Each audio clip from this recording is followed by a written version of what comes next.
Our actual medical case history tonight concerns the field of mental health. The object in point, a newspaper cartoon. The case in point, the creator of that cartoon, Richard Hopper, age 38, married, no children. Before the war, he was a struggling artist with emphasis on the struggling. While he was in the Navy, he began to draw the adventures of a cartoon sailor named Salty, and Salty changed his life.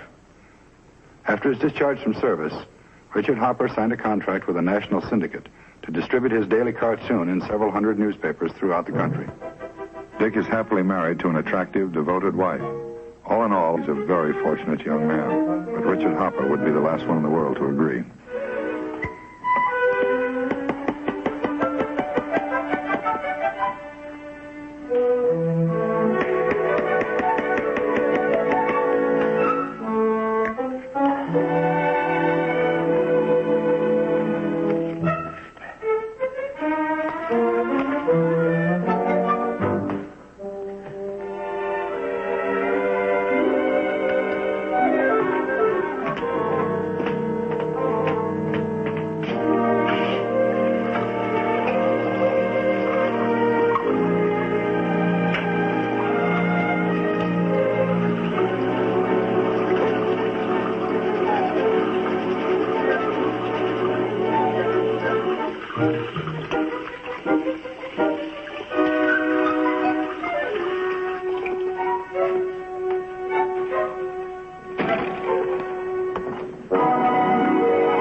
Hello, Nancy? Williams, get the cartoon. Oh, hi, Marsh. I did the best I could. The deadline. Of course I know today's the deadline. But he wrote me all morning. Well, calm Williamson down. That's what an agent's supposed to do for me, isn't it? What do you mean, am I having trouble thinking this stuff up? Of course not. I knock this stuff off in minutes. I went out on a limb. Well, it's just that I haven't been feeling well lately. You know how it is. I'm sick. You like? Hold on, Marsh. I told you the stuff is packaged. It's here. It's ready to go. If you'll get off the phone, I'll call the messenger. Williams, get the cartoon. Get it. Of course I won't forget. Goodbye.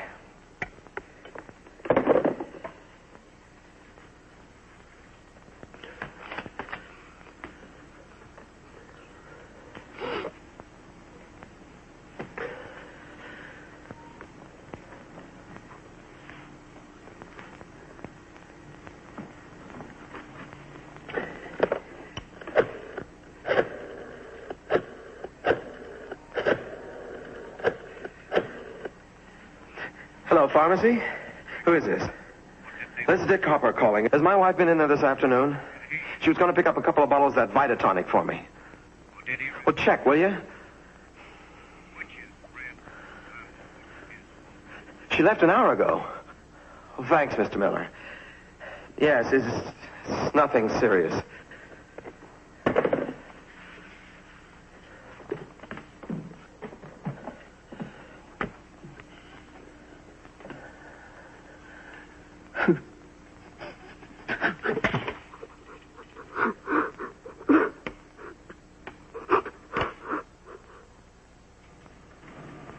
Maybe that will give you an idea, Doctor. The big item this month is Vitotonic. Last month it was called something like Miracle Salts. I used to laugh at him at first. I thought it was funny. It's not funny anymore. Doctor, I'm worried about Dick. I'm really worried. I must say I don't blame you. About this big emotional outburst, when did that happen? It was just last night. He got up with a pain in his stomach. He hasn't been sleeping well for weeks. He asked me to get him some tonic. Not this, some other kind he's been taking. I got the bottle out of the medicine cabinet. Accidentally, I dropped it in the sink. It broke. The way he stormed in, I could hardly believe it. I've never seen him like that before. Over a bottle of that silly tonic. He got absolutely hysterical. Kidding, so he's even making me jittery. Well, Nancy, I must say that I don't find anything serious in his file. 3 major checkups, a couple of specific complaints, both negative. He was in fine health. Of course, that was only up to a year ago. Kept checking him time and again. Kept telling him there was nothing wrong with him. So now he's diagnosing himself. He picks his own diseases. Berger's disease, cancer, leukemia, heart trouble. The specialists all tell him that he's in perfect health, yet he keeps on complaining. He's turned into a real hypochondriac. Well, if he is a hypochondriac, it's still an illness, as much as polio or Berger's or any other disease. And even if those aches and pains are caused mentally, they're just as real and just as painful as if the physical cause were there. Well, these things are pretty complex, Nancy, and guessing is no way to approach them. But it sounds like Dick needs psychiatric help. I could never talk him into that. He won't listen to me. Doctor, I wonder if you'd drop by the apartment and talk to him. Dr. Steiner. Why should I talk to him? Well, give me one good reason. Why? Dick, please listen to me. I'm through listening to you. I'm not going to see Dr. Steiner, and that's that. He doesn't know a thing about my case. I proved that months ago. He doesn't know a thing. Now, just forget it.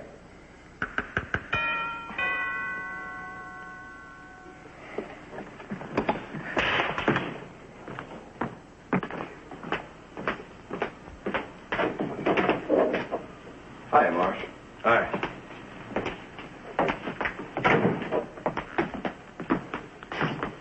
Williamson didn't get the cartoon yesterday afternoon. Sit down, Marsh. He also didn't get it this morning. Can I get you something?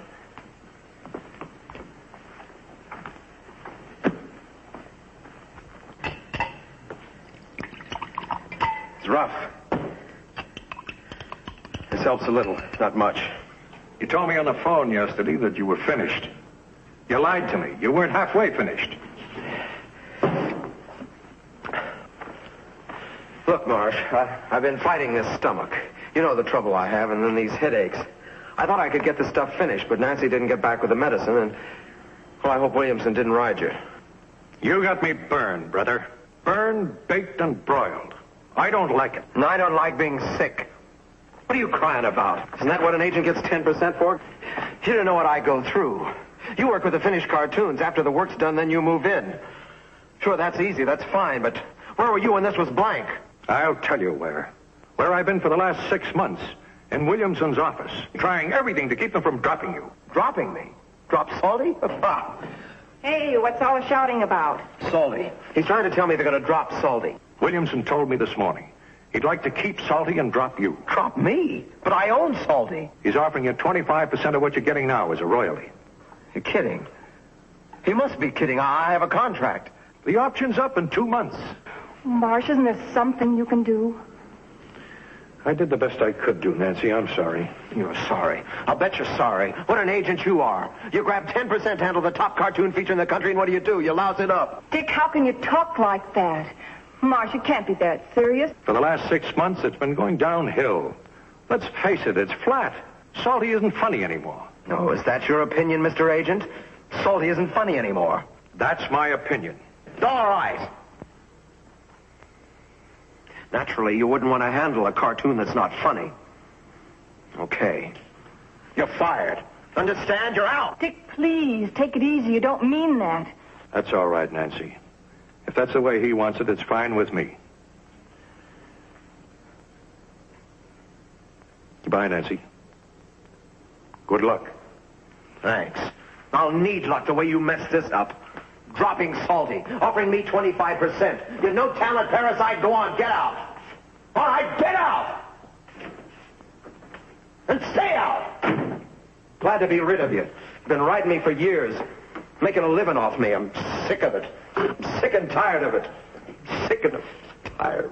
Sick and tired.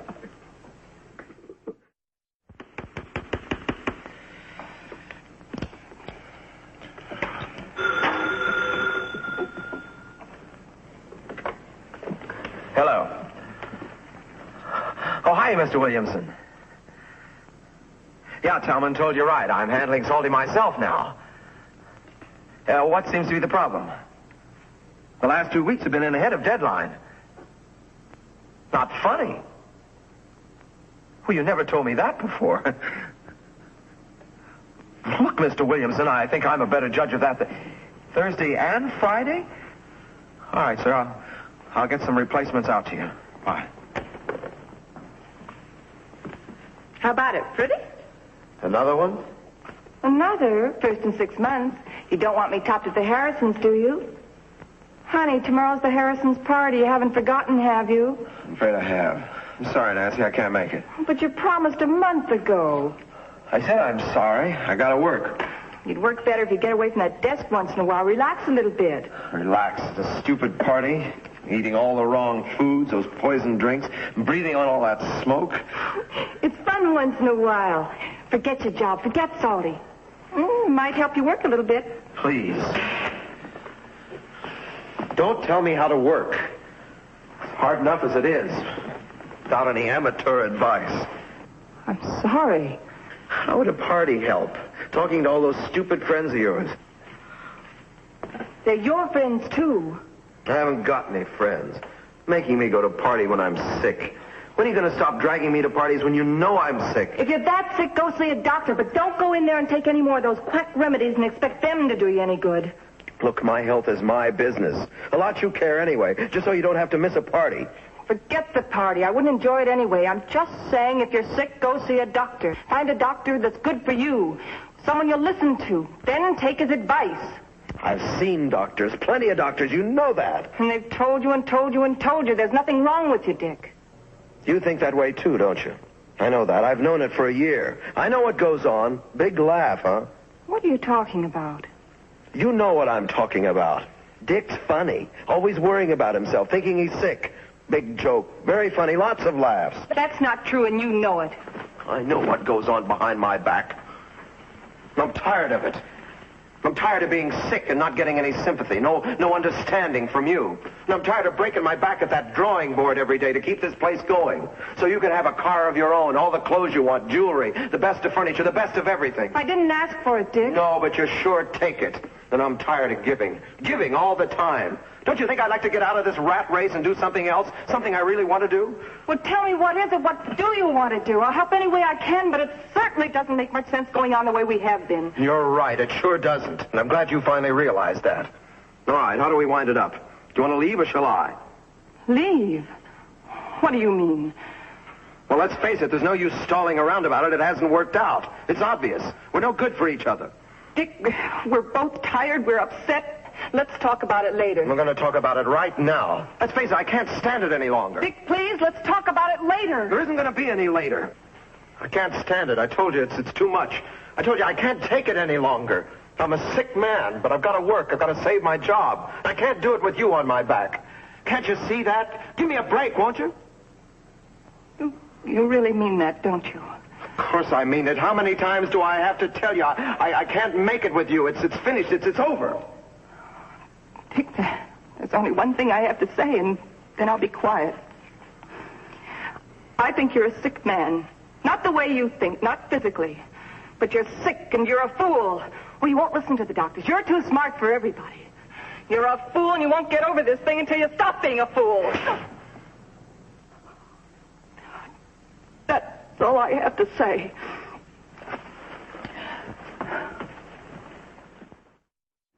Nancy, you've been married for 8 years. That's a long time. 8 years. You don't just throw it away in a few minutes. It isn't just a few minutes. He's felt this way for a long time. He told me he's felt this way for years. Right now, I think he needs you more than anyone else. Oh, I couldn't go back. Not now. I can't explain it, Doctor, but it just wouldn't work.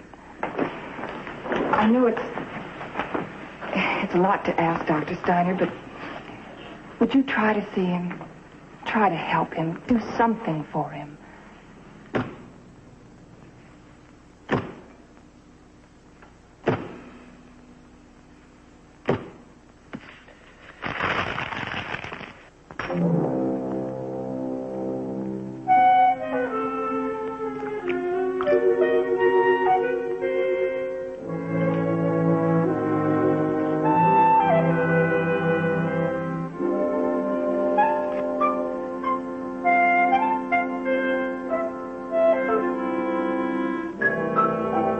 Mr. Hopper, as I told you, I didn't feel we needed these added tests to be sure.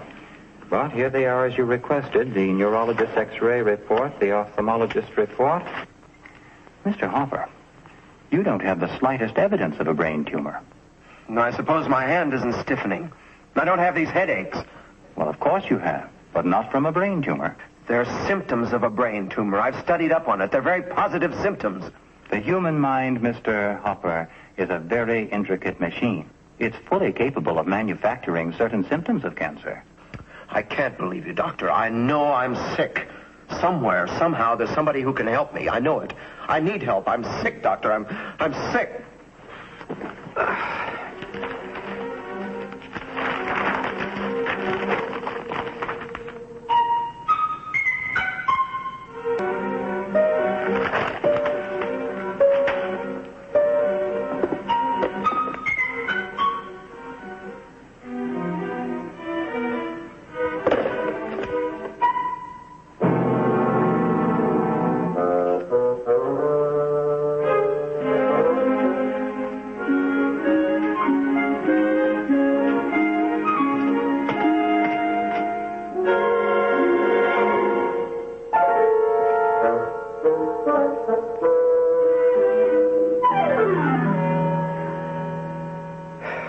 Last thing I remember, last thing as I was going out, was I didn't want to die. More than anything else, I didn't want to die. It's good to hear. There was a time I wondered about it. What happened to me, Doctor? I had everything I wanted. And suddenly everything was gone. What happened? I think you should know better than anyone. I guess I do. Your health goes, everything goes. That was it. I don't think I understand that. What was your big problem? Headaches. I had splitting headaches. I was trying to draw with a hand that was as stiff as a board. You had medical advice. The doctors who checked you said you were physically sound. I don't care what they said. I felt it. I can feel the stiffness now. I'm sick. Now, wait a minute. Did anyone ever suggest that the trouble wasn't physical? I felt it. I had the pain. I'd suffered with it. Dick, you called me here because you wanted me to help you. That's right, isn't it? You're the only one I could turn to. There's nobody else. And I've just got one point to make. I can't help you unless you help yourself. My mental condition, that's what you mean, isn't it? They suggested that. Mental help. Doctor, I'm not crazy. My mind's all right. I'm just nervous, that's all. I'm disturbed. Now, you're an intelligent man, and you know that a need for mental help does not mean insanity. Maybe so, maybe not. Even if I need it, I don't know if I could accept it. Without your cooperation, there's not a thing I can do for you. What do you mean by that? You won't help me? Is that what you're getting at? No, it means that I can't help you unless you do cooperate. All right, Doctor. I haven't got anything to lose. I'll try. I promise I'll try. In the initial weeks, the patient was engaged in lengthy discussions of his problems and feelings. It was explained to him that behind most irrational fears of illness, there usually lies a subconscious wish to escape from some frustrating situation or conflict in the patient's life, to resolve such conflicts by a flight into illness. At this point, it became apparent that a psychiatrist would be of great assistance. The patient was referred to such a doctor, James A. McNally, M.D. His consultation with Dr. McNally covered a period of 7.5 months. During this time, Richard Hopper came to understand more clearly why his hypochondriacal fears had taken such different forms. Apparently, Richard Hopper's lifelong ambition had been painting, fine painting. His cartoon work, which had given him prestige, security, and a measure of wealth, had been accidental. But once enjoyed, it was difficult to renounce, even in favor of youthful ideals. Thus faced with a life situation which was growing more and more unbearable, he had sought escape by falling back on the excuse of being sick. The reason for this also became clear. In his childhood, Richard Hopper's parents had been overly strict with him. Sickness was the only excuse they would accept for any failure on his part. So when faced with an intolerable situation in adulthood, he'd unconsciously fallen back on the old childhood formula, the perfect excuse, the only one acceptable to his conscience. As he began to recognize and understand these patterns, Richard Hopper took his first important strides toward recovery. I was beginning to worry about you, Dick. It's been quite a while. Yeah. A long trip through the deep, dark canyons of Richard Hopper's mind. Guess who the culprit was? The one who loused up the machinery? No, I don't. What's your guess? No guess at all. I know, or I'm beginning to know. Oh? Yeah. Here's the culprit. Salty. Well, that's too bad. I always liked Salty. Too bad to see him turn out guilty. You sure he's it? For the most part, anyway. It's funny. A few lines on a piece of paper. You do it day after day after day. 11 years ago. Amazing, isn't it? Salty's brought me a lot. He's cost me a lot. Well, it's just about an even break, wouldn't you say? I guess. Still, he reminds me of a lot. Navy, war years out in the Pacific, all the guys I knew. Salty's come a long way. I was just a kid when I started. The great times. I guess there are always great times when you're a kid, young, full of ideas. And how about when you're not a kid anymore? When you have to grow up whether you want to or not. How about that? Yeah, how about that? Look, Doctor, I want to be an artist. I mean a serious artist. Finally got around to admitting it, even to myself. You decided what you're going to do about it? I think so. I'm going to sell Salty down the river at 25%. Then I'm going to go to work. I'm going to move out of my apartment into something smaller. Sounds like a pretty fair idea. You really think so, Doctor? You don't think I'm throwing Salty away, wasting him? Salty's had his inning. He's lived long enough. I think it's your turn now.